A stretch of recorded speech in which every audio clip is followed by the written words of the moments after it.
This week on New York Now, a look at how Buffalo is bringing people back to the waterfront. When I brought him in this past winter, and he said, if you had blindfolded me and dropped me here and then taken the blindfold off, I would have never guessed I was in downtown Buffalo. That's how profound it's been. While many of Buffalo's landmarks have been brought back to life here by the water, one of its most beloved, just up the road from here, is still waiting and has been for decades. If that building, that structure, were anywhere closer to downtown or in downtown, it would have been redeveloped long ago. And we'll get a first look at the trails recently opened up by the state in this remote section of the Adirondacks. This is a manifestation of different groups that historically have really fought with one another. Let's sit down and talk about a better solution, and that's really what's manifesting itself right now. It's next on New York Now, right here on PBS. Funding for New York Now is provided by WNET. Additional funding provided by the Leo Cox Beach Philanthropic Foundation. I work in the highway department. It's not about patching a pothole or cutting the grass. It's about creating a better quality of life for the residents of the community. We take pride in what we do.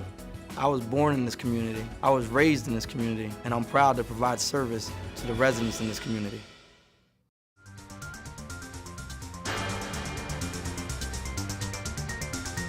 Winner of a New York State Emmy for Best Political Program. This is New York Now. Hi, everybody, and thanks for joining us here on New York Now. I'm Matt Ryan. With the state legislature now gone for the summer, it's a good time for us to step out of the Albany bubble, as Governor Cuomo likes to call it, and bring you stories from other parts of the state. Later on in the show, our Casey Seiler will give you a first glimpse at the new biking trails in the Adirondacks.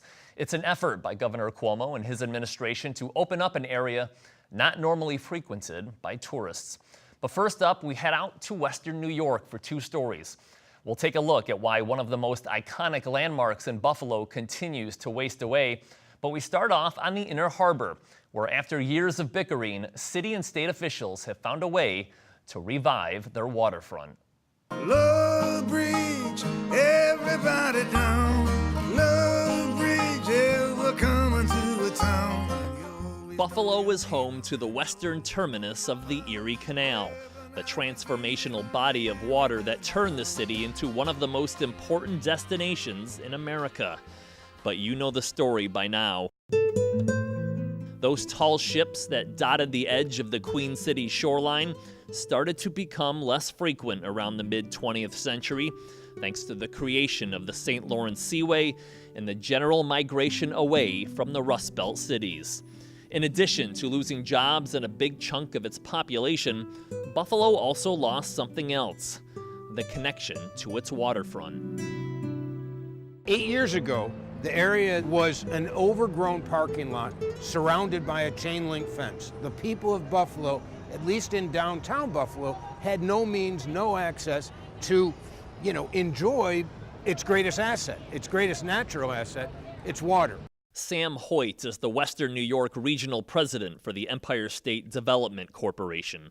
It was decided about 10 years ago to create this single entity, the Erie Canal Harbor Development Corporation, whose exclusive focus was going to be on waterfront development, kind of taking it out of the various silos of different politicians and establishing a corporation whose exclusive focus is waterfront development.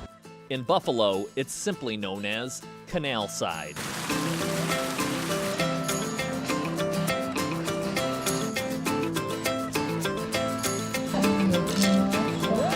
I had a friend who lived in Buffalo for years, who lives in Virginia now, and I brought him in this past winter, and he said, if you had blindfolded me and dropped me here and then taken the blindfold off, I would have never guessed I was in downtown Buffalo. That's how profound it's been. You can see the change in this picture. What looked like an old construction site is now bursting with vibrant colors. People of all ages, boating, biking, kayaking, eating, drinking, and whatever this is. The point is, people are coming back to the water. 20th anniversary. 1 million, as a matter of fact, last summer. As you can see, it's an enormously popular destination here in the summertime. We have these remote control boats, we have paddle boats, water bikes, et cetera, et cetera. The kids love it, the adults love it, lots of food and beverage opportunities. But 6 months from now, you will come here, this will be completely frozen over, and there'll be hundreds of people ice skating. Local leaders are quick to point out the private development that has happened in the last few years, too. In particular, Harbor Center, a hockey-themed multi-use facility owned by local hero Terry Pegula, who owns both the Buffalo Sabres NHL franchise and the NFL's Buffalo Bills. Right behind us here, Terry Pegula invested $200 million into this extraordinary complex. There's nothing like it on the entire planet. We are now the epicenter of USA hockey. 2 ice rinks, the largest sports bar with the largest sports screen in North America, the Marriott Hotel on top of that. People were very nervous about whether or not the Bills were going to leave, and he's bought them and kept them here. You know, the fortunes, and I hate to say this because it doesn't necessarily speak well for us as a community, but I think a lot of places, if your professional sports teams are doing well, it tends to have an effect on the community psyche. And, you know, the Bills are perceived to be on the upswing. And I think for good reasons and not so good reasons, people are feeling better. It's gone on for too long. It's going to stop today. No doubt, if you've watched our program, you know the attention that Andrew Cuomo's administration has paid to the Queen City. His much-touted Buffalo Billion Plan, introduced in 2012, has translated into a lot of construction around the city, with the expansion of the Buffalo Niagara Medical Campus and the enormous Solar City project, a 1.2 million square foot solar panel production facility that is expected to hire close to 3,000 people. Whether we're talking about the new development at Solar City, whether we're talking about what's happening here on the waterfront at Canalside, in the Larkin District, on the Buffalo Niagara Medical Campus, or everywhere in between, there's a new confidence and a belief that investing private equity into Buffalo is a good investment, a strong investment, and will pay dividends on that investment.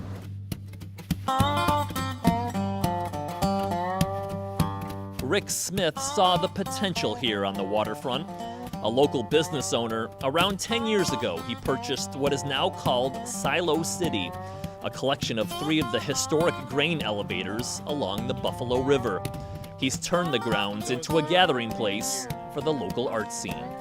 You have so many thoughts that you can't think a single one of them. Was so very cut off from, you know, including myself, you know, no one could get back in this neck of the woods. So it's opening those doors and trying to use art and you know, sort of architecture and design to foster any of the growth. Smith says 5 years ago, he would see only a handful of people here on the river during the entire summer. Now, people are coming back like he's never seen, and they are embracing the towering relics that many of their parents once called eyesores.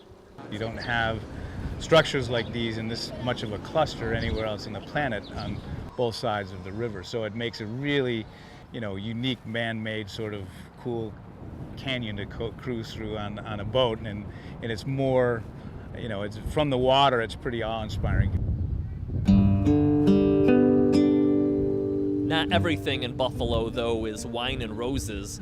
The poverty rate is one of the nation's highest. The city's tallest building, One Seneca Tower, is expected to be put up for auction this fall. It's been mostly vacant since HSBC pulled out 2 years ago. Is Buffalo doing better? Absolutely. Is it poised to continue that growth? Yes. But have we turned the corner? No, not when you've got one of the worst poverty rates in the country, one of the most troubled school districts in the state. There's a lot of work left to be done, and I think these claims that Buffalo's booming again are politically motivated by people who want to take credit for what I would characterize as an upturn, but certainly not a boom. But local and state leaders often say that the city has been neglected for decades under previous governors. and the turnaround they hope materializes will not happen overnight. But by taking this first step, revitalizing the waterfront and reclaiming the city's front yard will have a wide-ranging effect for the once and still proud city. We know that we have this incredible momentum, and as an eternal optimist and someone who I've seen Buffalo fall on hard times, and now I'm seeing it regenerate and be transformed into the city that we are all so proud of and always have been, but now we can share it with the rest of the world. There's no question in my mind that as we move forward, there are going to be private investors that recognize that now is the best time to invest in the city of Buffalo than ever before. While many of Buffalo's landmarks have been brought back to life here by the water, one of its most beloved, just up the road from here, is still waiting and has been for decades.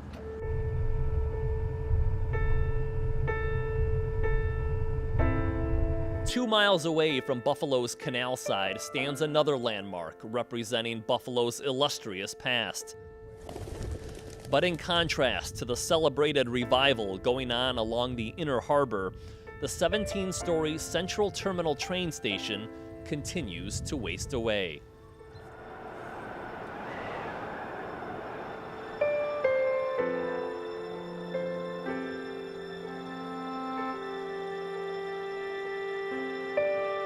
A far cry from its birth in the Roaring '20s.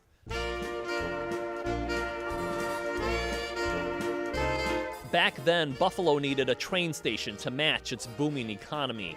So in 1927, work started on the city's east side, and in the summer of 1929, Central Terminal was born, a massive Art Deco-style architectural wonder that Buffalonians could be proud of.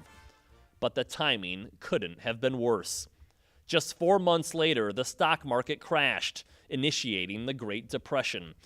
The rise of the automobile didn't help either. It enjoyed a bit of a renaissance during World War II, but the number of locomotives and travelers steadily declined. Finally, on October 28, 1979, at 4:10 in the morning, the last passenger train pulled out of the terminal.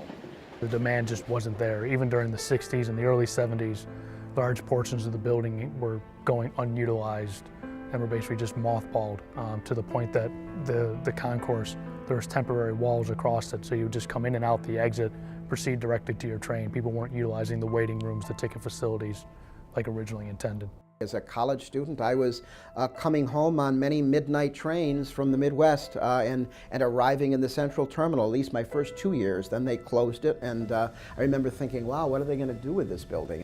That's a question that is still being asked today.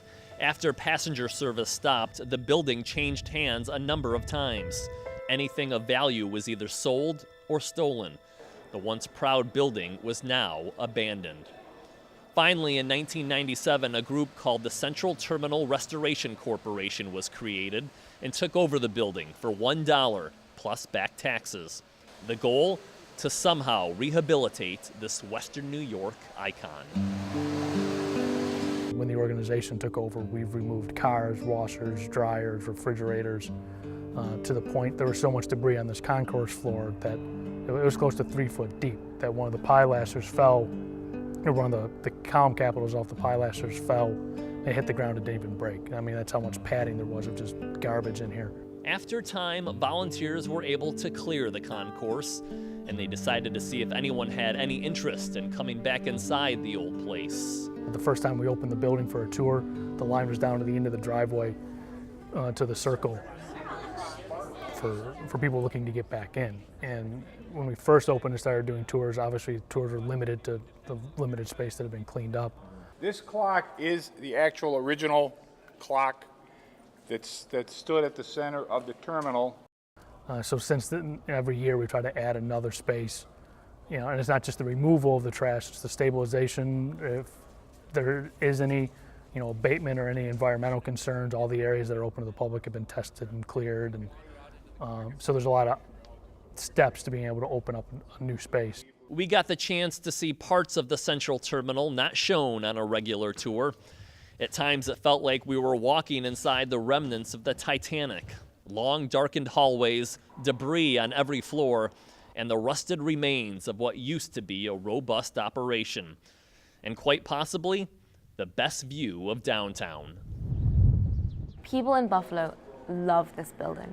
I heard so many stories when I was working on this about, people whose parents had met there, or people who remembered going there as a child and being enchanted, with the trains and stuff. And I guess on the face of it, it seems so simple, like this is a beloved building and why can't it be fixed?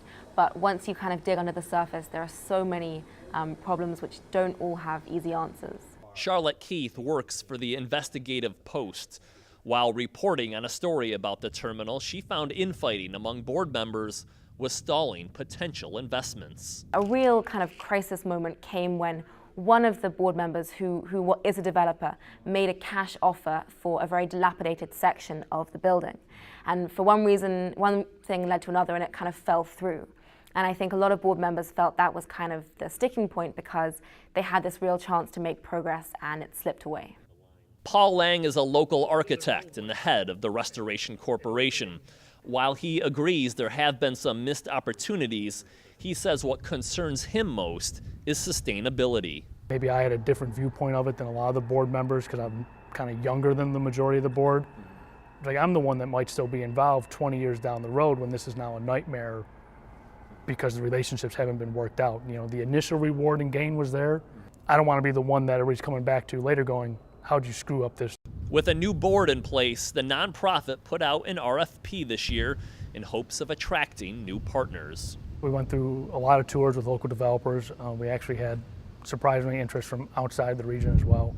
And because of that interest alone, we've been able to garner some more political support and foundation support within the area, which is only kind of further emboldening us as far as being able to move forward. And that's been one of the toughest obstacles, getting political support. The cost to fix the 86-year-old building is estimated to be in the tens of millions. Another thing Central Terminal has going against it is the neighborhood. Only 2 miles away from the heart of the city, the distance seems much greater. The old real estate slogan of location, location, location is significant. If that building, that structure, were anywhere closer to downtown or in downtown, it would have been redeveloped long ago, just like Union Station in Washington or any of the other major old train terminals in the downtown centers. Its location and its enormity make it a very difficult prospect for redevelopment. We are kind of out on an island, essentially. We're in a impoverished neighborhood for the most part that doesn't have a lot of political support behind it because you don't have inhabitants that stay here and vote.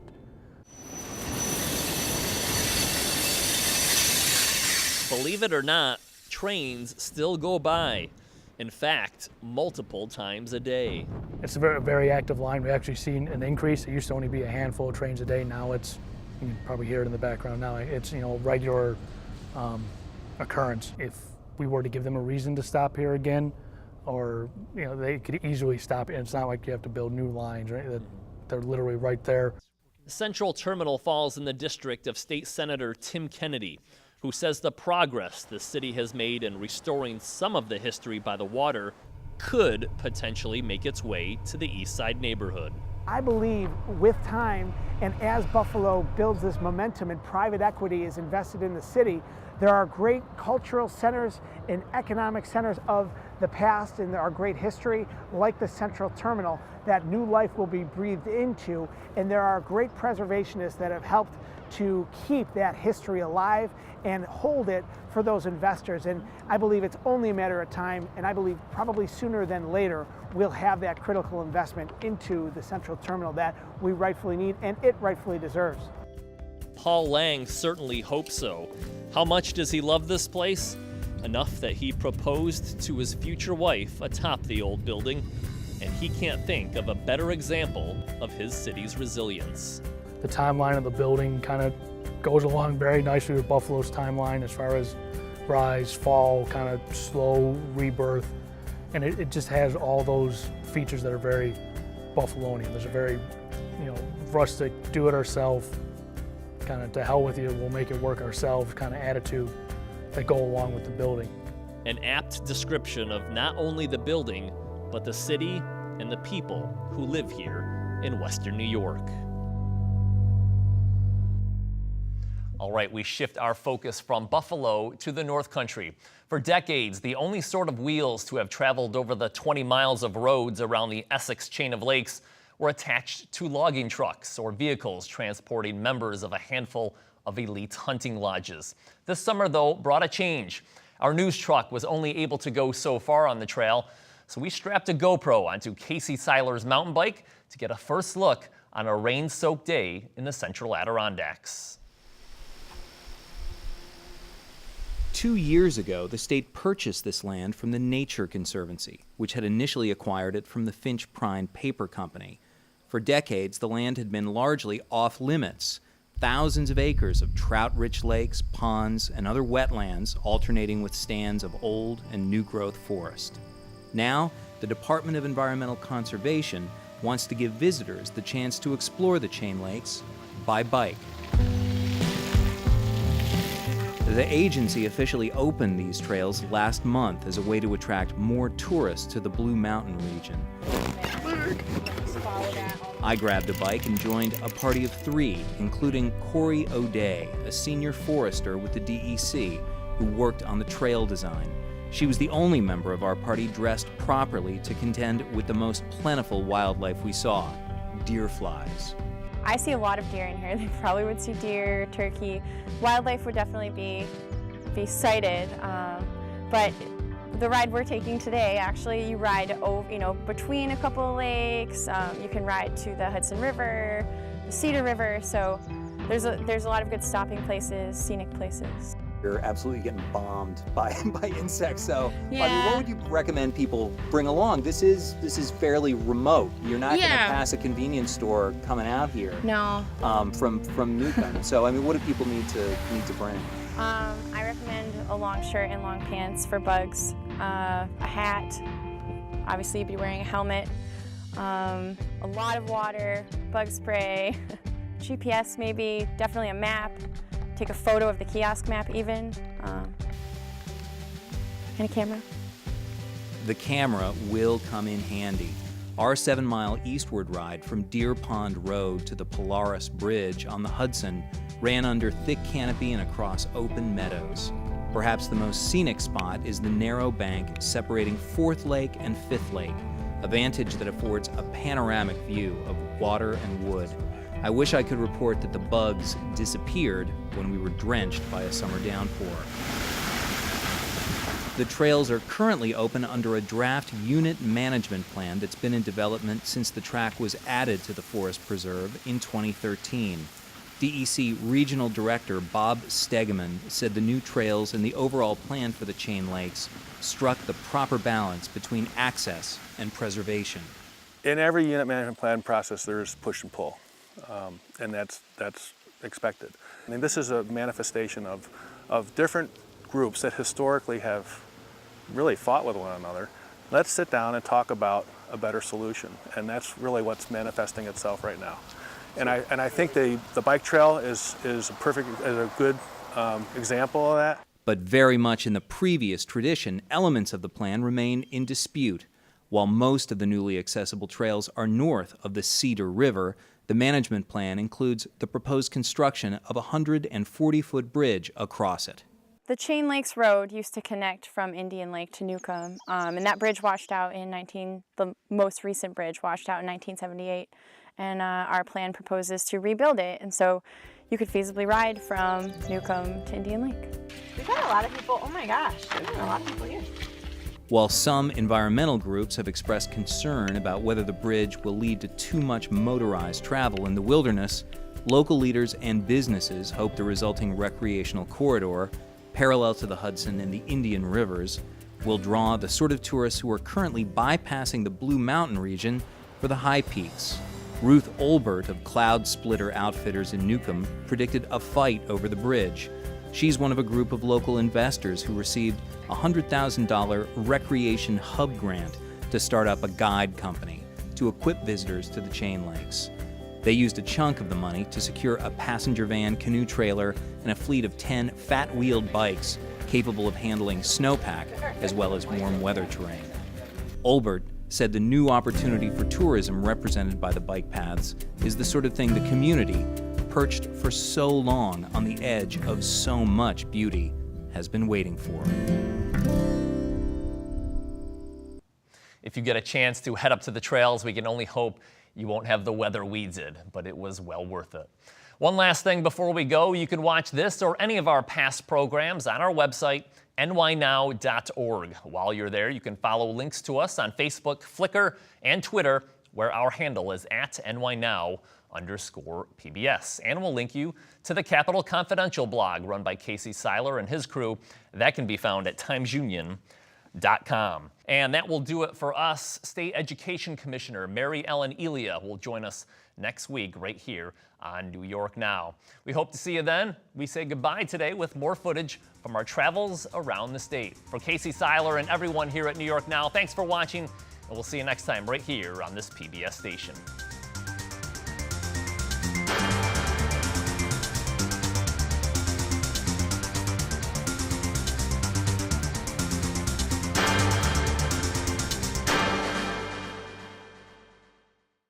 Funding for New York Now is provided by WNET.